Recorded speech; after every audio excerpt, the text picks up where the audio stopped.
Bangsa jin Allah Subhanahu wa taala ciptakan dari nyala api tanpa asap. Tapi bagaimana cara Allah Subhanahu wa taala menciptakan bangsa jin? Ya hanya Allah Subhanahu wa taala yang mengetahuinya. Makanya di dalam ayatnya Allah Subhanahu wa taala menyebutkan wa khalaqal janna min marijim min nar.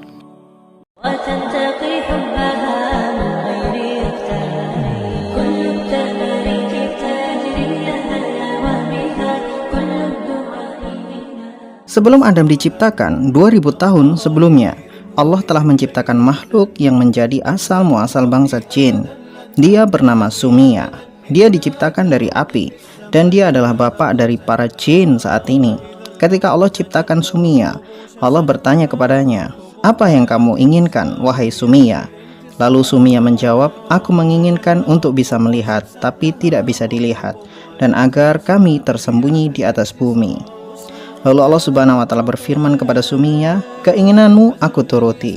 Lalu Allah Subhanahu wa taala menempatkan Sumia di bumi dan ia diberikan pasangan.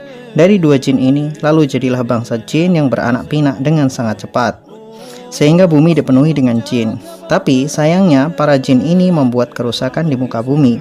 Lalu Allah mengirim pasukan malaikat untuk menghancurkan mereka semua.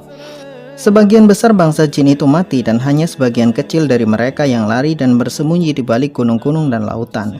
Ketika itu salah satu malaikat mendapati anak jin yang masih kecil dan malaikat itu suka kepadanya. Lalu dibawalah jin kecil ini ke langit bersama para malaikat. Kelak jin ini diberi nama Azazil. Azazil kemudian hidup bersama para malaikat di langit. Dia sangat rajin dan tekun beribadah, bahkan para malaikat pun hormat kepada Azazil, sebab ia bukan dari golongan malaikat tetapi ia punya kegigihan dalam beribadah dan kesungguhan dalam ketaatan kepada Allah Subhanahu wa taala. Bahkan Allah memberikan kepada Azazil rupa yang mirip seperti malaikat dan memberikan Azazil sayap sebanyak 600 sayap sama seperti yang dimiliki oleh Jibril alaihi salam. Azazil terus menjadi seorang yang mulia di sisi Allah sampai suatu hari Allah menciptakan Adam alaihi salam. Kemudian Allah perintahkan semua isi langit untuk sujud penghormatan kepada Adam. Semuanya pun sujud kecuali Azazil. Lalu Allah berfirman, "Apa yang menghalangimu untuk sujud wahai Azazil?" Azazil menjawab, "Wahai Tuhanku, aku lebih baik dari dia. Kau ciptakan aku dari api dan kau ciptakan dia dari tanah." Karena kesombongan Azazil inilah Allah murka kepadanya. Maka pada saat itu pula Allah mencabut semua kemuliaan dari Azazil. Bahkan rupanya pun dikembalikan pada rupa aslinya. Bahkan lebih buruk lagi. Dan sayap yang berjumlah 600 dicabut darinya. Tinggallah kesombongan dan kehinaan yang memenuhi diri Azazil. Bukan hanya itu saja, sejak saat itu Allah mengganti namanya dengan Iblis. Pada hari itu, iblis benar-benar telah dikutuk oleh Allah Subhanahu wa taala dan diusir dari surga. Tetapi iblis meminta agar umurnya dipanjangkan hingga hari kiamat, dan Allah memenuhi permintaan iblis itu. Dan ia pun berjanji akan menggoda Adam dan anak-anak cucunya supaya nanti mereka menjadi penghuni neraka dan menjadi teman bagi iblis di neraka sana, sehingga ia tidak lagi sendirian dan tidak kesepian di neraka. Sahabat semuanya, kisah ini benar-benar sangat menarik dan bagus karena seolah-olah bersumber dari Al-Quran. Tetapi setelah saya telusuri dengan sangat teliti dan mencari asal sumber kisah ini dengan puluhan kata kunci, ternyata tidak ada hasil dari mana kisah ini berasal. Banyak sekali alamat-alamat web yang mencantumkan kisah Sumia ini, tapi ternyata tidak mencantumkan referensi dari mana kisah ini berasal. Kemudian saya cari lagi, ternyata banyak fatwa-fatwa yang telah menjelaskan tentang kisah ini, bahwa kisah ini memang sebagian cocok dengan Al-Quran, tetapi sebagian lagi tidak diketahui kebenarannya, dan termasuk nama Sumia itu sendiri tidak diketahui. Bisa jadi kisah ini hanya Israiliyat yang belum bisa dikatakan sebagai satu kebenaran. Meskipun kisah ini hanya Israiliyat, tapi kisah ini tidak bertentangan dengan Al-Quran, sehingga masih boleh dijadikan sebagai hikayat atau dongeng saja, tapi tidak untuk diyakini sebagai kebenaran. Saya sampaikan apa adanya, meskipun banyak di luar sana yang menyebarkan kisah ini secara besar-besaran, tapi mereka tidak memberikan penjelasan bahwa kisah ini adalah Israiliyat. Bagi saya, kisah ini hanya sekedar berbagi pengetahuan kepada teman-teman semua, bahwa tidak semua yang berbau Islam itu pasti benar.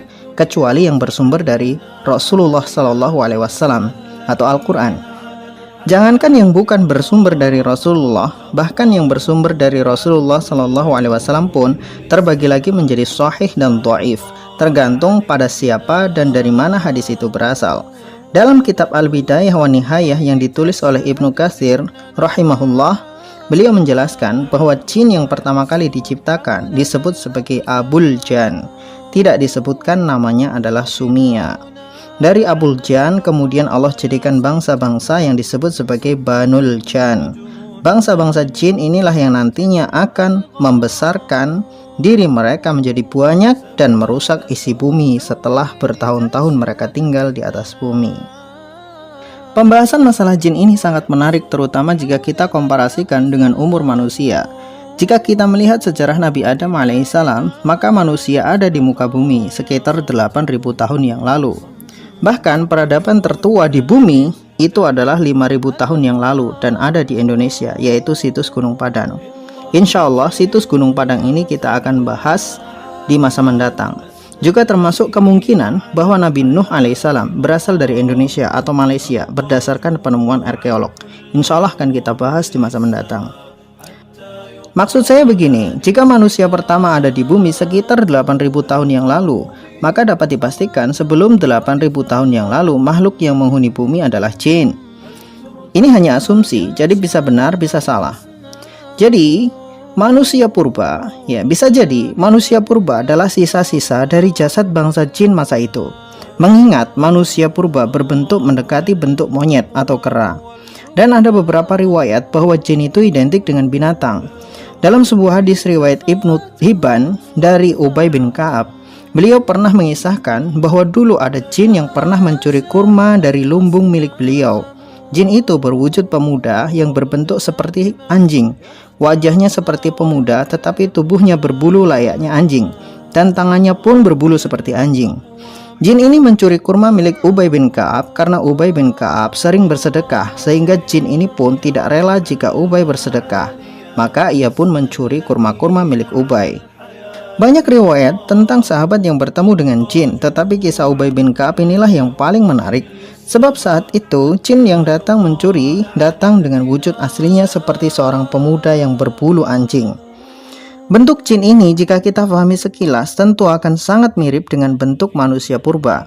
Sebab pada dasarnya yang dilihat oleh Ubay bin Ka'ab adalah pemuda dengan tubuh penuh bulu. Dan beliau mengatakan itu adalah bulu anjing. Jika benar memang seperti itu, maka dugaan awal kita bahwa manusia purba adalah jin bisa saja terjadi. Sebab wujud manusia purba seperti wujud manusia, tetapi ia berbulu dan memiliki bulu di sekujur tubuhnya. Kemiripan fisik jin dan manusia purba ini akan menjadi jawaban bagi setiap muslim bahwa manusia purba itu memang ada, tapi dia bukan nenek moyang manusia, melainkan nenek moyang bangsa jin yang dulu menghuni bumi sebelum keberadaan mereka disembunyikan oleh Allah Subhanahu wa Ta'ala. Meskipun ini hanya asumsi, tapi ini adalah sebuah pendapat yang menurut saya logis. Jika manusia purba adalah jin, bukan manusia seperti kita. Mengingat usia manusia purba jauh lebih tua ribuan tahun dari manusia sendiri, yaitu manusia pertama, Nabi Adam alaihissalam. Jadi itu saja yang kita sampaikan. Wallahu a'lam bishawab. Semoga bermanfaat.